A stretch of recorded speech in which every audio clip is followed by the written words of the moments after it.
Bon, ça fonctionne. Bonjour, ici Torminouche. Dans cette vidéo, je vais parler du syndrome de Williams, ou plus communément appelé syndrome de lutin. D'après ce que j'ai vu, ça ressemble beaucoup à l'autisme. C'est pas de l'autisme, mais il y a des trucs qui rassemblent. Regardez. Je vais faire ça de même. Jean-Michel Ménard a 5 ans. Il demeure à Laval. À première vue, Jean-Michel a l'air d'un enfant normal. Cependant, il est né avec une maladie aussi mystérieuse que rare, le syndrome de Williams. Tous les enfants atteints de cette maladie ressemblent à de petits lutins. On les surnomme enfants lutins. Une des caractéristiques du syndrome de Williams, c'est l'hypersensibilité de l'ouïe. Jean-Michel perçoit certains sons du quotidien comme une cacophonie infernale. Beaucoup d'autistes ont une hypersensibilité de l'ouïe. Il y en a beaucoup.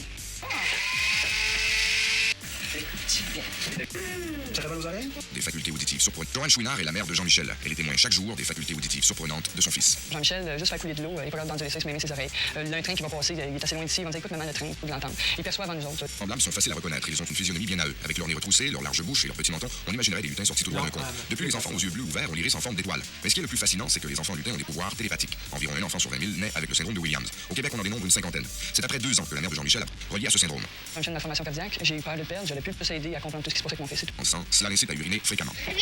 Attendez, je vais faire une pause parce que c'est pas toute la vidéo que je vais montrer. Développé. Et pour en avoir le cœur net sur la sensibilité, Williams ont des facultés sensorielles hyper développées. Williams ont des facultés sensorielles physiques, les enfants Williams ont des facultés sensorielles hyper développées. En plus des caractéristiques physiques, les enfants Williams ont des facultés sensorielles hyper développées. Et pour en avoir le cœur net sur la sensibilité auditive de Jean-Michel, nous l'avons soumis à un test. Pour l'occasion, sa mère et un ami de la famille l'accompagnent. À notre grand étonnement, les ultrasons du système d'alarme de la bijouterie dérangent Jean-Michel. Pourtant, les autres personnes présentes n'ont perçu aucun son. C'est très développé. Pour ce qui est du toucher, Jean-Michel a la peau très sensible et particulièrement les pieds. Lui couper les ongles s'avère toute une entreprise. Regardez, ça m'a mis mal à l'aise.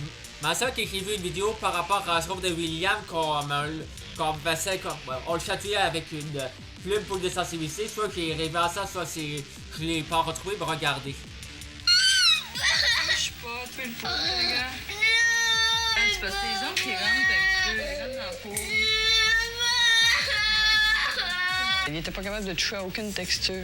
Il a fallu le désensibiliser, le mettre dans un parc à jouets. Et puis cacher les jouets préférés dans le fond, il fallait qu'il touche à toutes sortes de choses du liège. Je me souvenais à la bout des toucher. Ça a pris 6 mois avant de réussir à mettre ça maintenant ça. Imaginez-vous que les enfants lutins voient tout. Imaginez, ça a pris 6 mois à quasiment le torturer pour le désensibiliser. Regardez, il est tellement sensible que ça lui fait mal d'essayer comment ça s'appelle? De se couper les ongles. Mais ça a pris 6 mois. Imaginez, il y a des autistes, je suis persuadé qu'ils ont la personnalité limite, dépression et tout. Et plein de même la schizophrénie à cause que leur cerveau a été brisé par la douleur parce qu'on a forcé à les mettre de la moule à supporter la douleur parce qu'ils les ont pas pris au sérieux. Il y en a sûrement entre vous autres qui ont subi beaucoup de tortures de ce genre. Puis même après 6 mois, et même après des années, à cause qu'ils sont autistes et pas à William, ils ont pas réussi à se désensibiliser complètement. C'est pas normal. Imagine, lui, au lieu de mettre des trucs spéciaux pour qu'il ressente moins la douleur dans les pieds, on est obligé de le torturer pour le désensibiliser. En vrai, dans des circonstances normales, ce qui a fait la mère, ça aurait été de la maltraitance. Mais parce que le monde est pourri, cruel, mal fait, des hypersensibles comme ça, les autistes aussi, ils parlent juste de William parce que l'hypersensibilité, c'est à cause du bras du trouble aux autistes.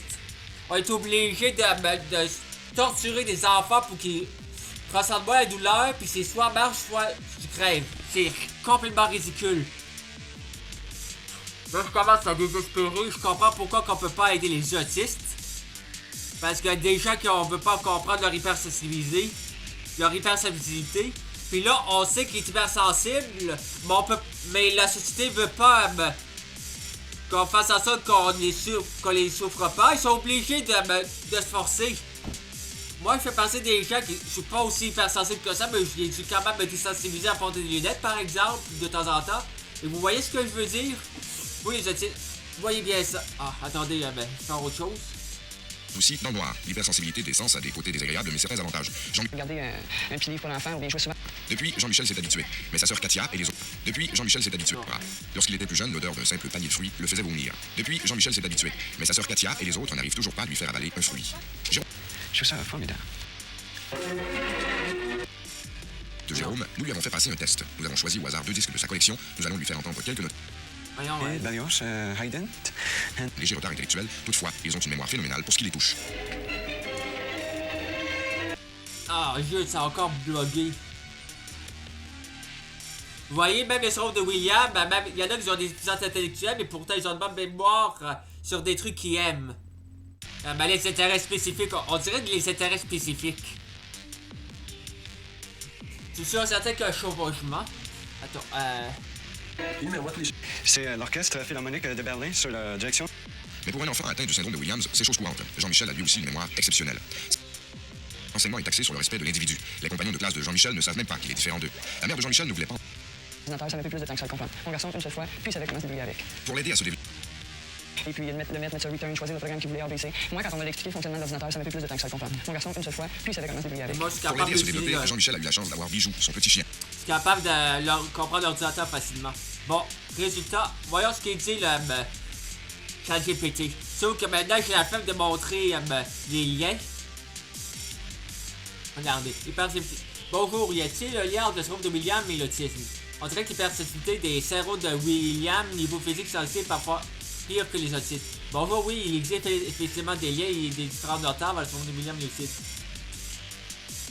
Hypersensibilité auditive, hypersensibilité au toucher ou certaines textures. Ou une attention accrue ou des temps sensoriels et de l'environnement. Ça ressemble beaucoup à l'autisme. Cependant, chez les personnes, ces réactions ne servent pas souvent de comportement d'événement social. Ce qui est à l'opposé du profil social des personnes avec le syndrome de William. Parfois, comme demande, si j'ai plus le syndrome de William que l'autisme, mais sans la bouche grosse ouverte. Ben, c'est vrai que ma bouche est un peu grosse, mais le syndrome de William très sociable, pas le cas pour l'autisme. La gague est très développée, mais retard aux particularités qui est l'autisme. Hyper empathique fréquente. À passer vers variable sur les très marqué, notamment auditif, marqué aussi, mais plus varié sur les personnes.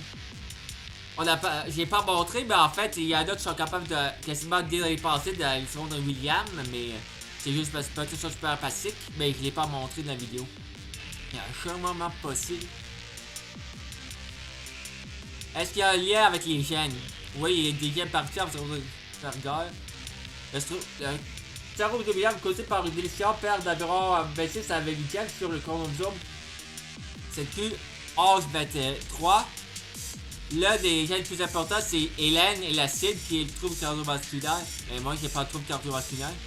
Mais les gènes comme sont impliqués dans les fonctions de certainement les comportements sociaux de la série.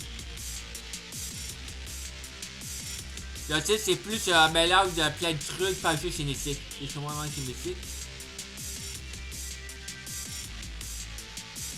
Bon, lorsqu'il y a une délétion de la région 7Q 11-23, ça cause le syndrome de William, mais une implication, cela entraîne un phénomène autistique.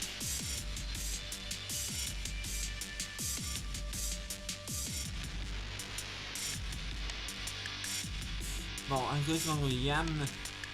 Bon, j'ai terminé ma vidéo. J'espère que ça va être intéressant à bientôt. Attends, pas tout de suite. Pensez à ça. Je suis pas plus fort, les gars. Il s'avère toute une entreprise. Je suis pas plus fort, les gars. Il va falloir qu'on invente quelque chose qui permet de diminuer la douleur sans créer une dépendance ou bien qui permet de désensibiliser rapidement quelqu'un. Parce que... Bon... Peut-être qu'un jour je vais retrouver la vidéo par rapport à celui où est-ce qui utilise la plume, mais je suis pas sûr s'il existe vraiment ou si je vais le retrouver. Au revoir.